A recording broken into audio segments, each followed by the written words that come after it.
Aquí lo manipulo. Voy a tomar esta posición con la perspectiva para poder estar viendo. Yo manipulo desde acá la presentación. Maestros, buenos días, licenciados, ingenieros, en general. Mi trabajo tiene que ver con semiótica de los procesos de formación continua. Mi nombre es Jorge Arturo Salcido, trabajo como coordinador académico en el Centro de Maestros de Ciudad Camargo. He participado en eventos a nivel nacional con el Centro Media, coordinador estatal de asesoría y seguimiento en la asignatura de matemáticas en la Reforma Integral de la Educación.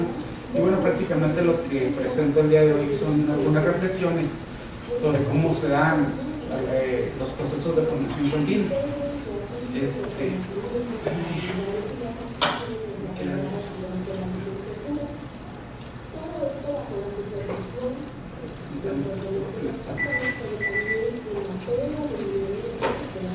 Vaya la tecnología. No le mueva.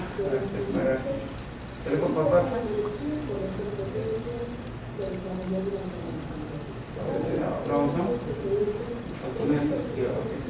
Bueno, la primera luz del sistema de significación. Humberto Eco define un sistema de significación como una construcción semiótica autónoma que posee modalidades de existencia totalmente abstractas, independientemente de cualquier acto de comunicación. La que sigue, por favor. Dentro de la formación continua hay una serie de estrategias que se utilizan durante los años para construir lo que va a trabajar el docente. En 2002 se establece lo que se conoce como un plan de acción de formación docente. En 2003 se establece un concepto que se llama ruta de actualización, y de 2004 a la fecha se establece lo que se conocen como trayectos formativos. Durante el año 2002 surgió un fenómeno bien interesante. Se trabaja un taller general de actualización que se llama la expresión oral en la escuela. Principalmente yo quisiera enfocar esto a lo que viene siendo la primaria. Se trabaja la expresión oral en cuanto a la escuela, y entonces se concibe que lo que el docente tiene que elaborar a partir de los modelos de gestión que se están dando es la forma en cual él construya sus líneas de formación para los años siguientes. Pero luego, conforme van pasando los años, cambian las líneas y se toman los conceptos como si fueran sinónimos, cuando marcan situaciones metodológicas completamente diferentes. Inclusive esto posiblemente tiene repercusiones más graves de lo que los docentes construyen su plan de acción y entonces dicen cómo van a trabajar. Los docentes de primaria dicen cómo van a trabajar la expresión oral con los niños. Es decir, en vez de focalizar lo que ellos tenían que hacer como docentes para ver qué es lo que yo necesito aprender como docente para poder enseñar, visualizan qué estrategias tienen que trabajar con los niños. Y eso sucede en todo el estado de Chihuahua de manera muy generalizada. Entonces aquí como que se empieza a suscitar un pequeño problema sobre cómo se concibe el proceso. Continuamos, por favor. El siguiente trabajo, sí, bueno, ahí me falló. Tiene que ver prácticamente con tres líneas. Es un poquito lo que es en este trabajo está un poquito lo que es la metodología, lo que viene siendo la hermenéutica y lo que viene siendo la semiótica. Por ejemplo, este es un caso de una capacitación de enciclomedia, más o menos para la capacitación de enciclomedia. Se suponía que enciclomedia debía ser la variable extraña que rompiera el paradigma y el maestro dejara de enseñar para que el alumno pudiera aprender. Avanzamos a la siguiente diapositiva, por favor. Si observan, la niña está viendo algo bien raro en esta parte. No sabemos qué es. Avanzamos a la siguiente. Y entonces la maestra está trabajando. ¿Nos podemos regresar? Dos diapositivas, otra diapositiva, otra. Okay. Si ustedes observan, la maestra tiene un mapa que se ve más claro que está trabajando. Es decir, icónicamente no tenía necesidad de estar trabajando con el equipo. La enciclomedia se convierte nada más que lo mismo que si tuviéramos un pizarrón, que si tuviéramos mapas, que si tuviéramos un retroproyector, que si tuviéramos... No se utiliza el equipo en la tecnología, no se utiliza para que el sujeto construya, sino se utiliza desde la concepción del docente para que sea él mismo quien tiene que estar exponiendo y continuar trabajando. Y es decir, es su concepción frente a lo que demandaba el sistema en aquel entonces. ¿Avanzamos, por favor? ¿Cuál fue el ejercicio que se hizo aquí? Un palimpsesto. El palimpsesto es una técnica antigua donde los pergaminos se grababan, se borraban y se volvía a reescribir sobre ellos. Una vez que se reescribía sobre los pergaminos, algunos relatos que nosotros conocemos como el Principio de Arquímedes llegan a nosotros porque alguien se da cuenta como que había escrito algo, lo borran y lo empiezan a revisar qué era, y entonces bueno, el proceso es reescribir. Avanzamos. Y entonces bueno, lo que se ha venido haciendo en estos años, en este ejercicio, es meterlos en una rejilla de filtros de información entre lo que dice el sistema, lo que hace el docente o lo que hago yo como asesor, y ir viendo cuál es la parte manifiesta y lo oculta del autor, cuál es lo que coincide con lo que quiere decir el autor en su parte consciente e inconsciente, y cuál es lo que no coincide con el autor en la parte consciente e inconsciente. Y entonces esto me permite tener 8 lecturas sobre un mismo texto. ¿Avanzamos? Esa sería más o menos la estructura que tiene cada uno de los esquemas. ¿Avanzamos, por favor? Bueno, uno de los problemas que se suscita aquí con esto de la reforma es esta situación del código metalingüístico, un discurso que tiene como referente otro discurso. Avanzamos, por favor. Por ejemplo, para los docentes, cuando veamos qué diferencias hay para nosotros en un primer momento, qué diferencias existen entre conocer y saber, lo visualizamos prácticamente como mismo, cuando en realidad son dos cortes del mundo completamente diferentes, uno dentro del sujeto y otro fuera del sujeto.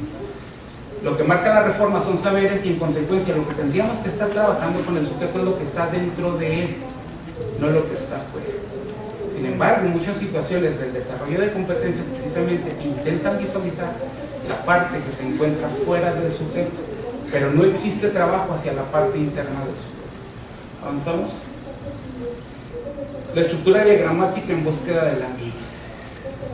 La búsqueda de la imitación de la naturaleza, según yo, solo se puede descubrir en el caso de las competencias a partir de la taxonomía. ¿Por qué la taxonomía? Porque la taxonomía es la que marca más o menos la estructura en lo que se está evaluando los rasgos del perfil de clase. ¿Avanzamos? Esto es un ejemplo, esto es un ejercicio de un análisis de enlace que me tocó participar hace 6 años, la primera por enlace. Entonces, cuando se hacía un desglose de cuáles eran lo que se evaluaba, enlace solamente le dice al maestro elemental, bueno y esperar. Sin embargo, haciendo una lectura, posiblemente lo que quiera parecerse es a lo que marca PISA en la prueba para evaluar la competencia lectora en cuanto a recuperación de información, en cuanto a interpretación del texto y en cuanto a reflexión y evaluación. Si lo observamos aquí, este último, la reflexión y evaluación, resulta ser que necesitamos identificar las motivaciones de los personajes del cuento. Y esto es algo que yo, como sujeto o como docente, en realidad nunca lo haría. ¿Por qué? Porque el propósito me dice, o el aprendizaje esperado me dice, conoce las características del cuento. Y entonces el conoce las características del cuento es algo que queda fuera del sujeto y no es algo que está dentro del sujeto. Cuando lo tengo que trasladar hacia el saber, hacia adentro, en ese punto es precisamente donde no alcanza a llegar hasta esta situación. Y entonces esto marca un proceso mucho más completo.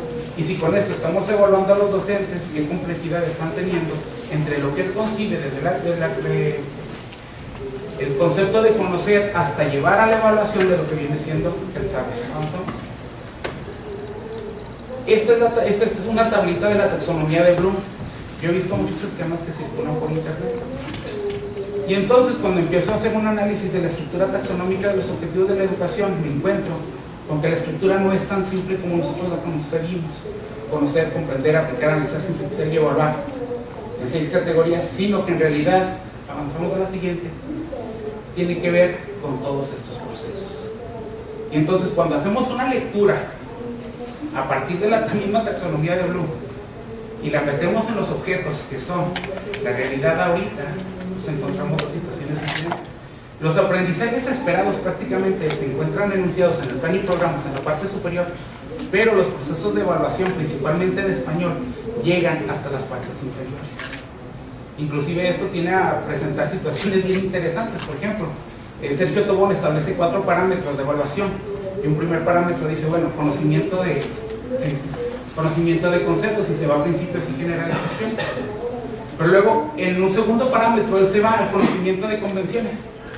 Ah, caray, el conocimiento de convenciones apenas me quedó en el segundo nivel. Y luego se va hasta el tercero y luego se brinca hasta el cuarto. Y entonces, ah, caray, o sea, como que existe un problema aquí. Ahora, el maestro en educación básica va a tener que evaluar a partir de 4 parámetros establecidos en esto. ¿Cómo verlos, esos 4 parámetros, si tienen situaciones que son completamente contradictorias.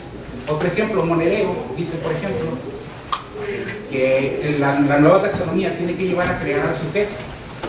Bueno, si analizamos si hacemos un análisis de lo que implica evaluación y lo que implica creación, pueden parecer dos conceptos diferentes, pero a la luz del esquema taxonómico, la creación no es más que un principio de vivencia externa. Es decir, no es nada nuevo. Simple y sencillamente es llevar al sujeto hasta el último punto que está dentro de la taxonomía, y entonces no estamos descubriendo nada. Simple y sencillamente estamos ubicados dentro del mismo. Perdón, nos regresamos, aprovechando un poquito del tiempo. Ahora bien, ¿qué es lo que pasa con los maestros? ¿Qué es lo que pasó con los maestros que construyeron ese proyecto formativo? En un primer momento, en un primer análisis, parece ser que el maestro no entendió la concepción, quienes fueron los asesores, y entonces nos perdimos a nivel estatal. En un segundo momento, tal pareciera ser el análisis, que nos perdimos porque Chihuahua se dio a la tarea de diseñar las guías ese año, y entonces quitaron los anexos. Los anexos tenían una parte icónica en donde le decían al maestro qué libros tenía que leer, qué materiales, qué artículos, etcétera, etcétera. Y entonces, por cuestión de ahorro, se suprimen esas páginas y se quitan. Y entonces resulta ser de que a lo mejor si el maestro hubiera tenido esos elementos de análisis, hubieran permitido llegar a lo que se pretendía lograr, que era que él construyera algo para mejorar su enseñanza. Sin embargo, no sucede así. Pero luego el problema resulta ser de que no es a nivel estatal, sino el problema se vuelve a nivel nacional. Y entonces, ¿qué fue lo que pasó aquí? ¿Quién sabe? Está medio raro e intrigante. Pero luego la parte más interesante de la historia es que cuando se vuelve uno a meter en este proceso de las rejillas y lo vuelve uno a leer, lo que estaba escondido en el programa era que lo que el maestro tenía que analizar era que era un programa por competencias. Porque el programa de español del año 2000 de la escuela primaria estaba por competencias. Sin embargo, si les preguntamos ahorita a los maestros de educación básica, ¿quién fue el primer nivel de educación básica que tuvo un programa por competencias? Todo el mundo dice que es preescolar. Es decir, no leímos y no interpretamos cuál era el propósito. Nos perdimos entre el fondo y la forma del proceso de actualización. Si hubiéramos visualizado cuál era la forma o cuál era el fondo, o hubiéramos tenido la visión completa, otra pudiera haber sido nuestra realidad. Tendríamos, en el caso de la educación primaria, trabajando un enfoque por competencias desde el año 2002. Sin embargo, nos perdimos todo ese tiempo. Sin embargo, nos focalizamos en la construcción de trayectos de formación porque consideramos que era lo formativo del docente, cuando en realidad los proyectos ahora están construidos desde la Ciudad de México y no importa la construcción del docente haga de ellos, porque ya vienen plenamente establecidos. En conclusión, el análisis del fondo y la forma de los procesos de educación conllevan grandes riesgos y grandes posibilidades. ¿Qué es lo que está pasando con la capacitación que se está dando ahorita? ¿Quién sabe? Y bueno, una invitación a las casas de estudio a nivel superior de la entidad para que diseñen para los maestros, para que piloteen, para que evalúen, para que no se haga un diseño a partir de nada más la situación teórica, sino que se puede estar piloteando lo mismo que se está construyendo y estar analizando cuáles son los fondos y los fondos. Muchas gracias.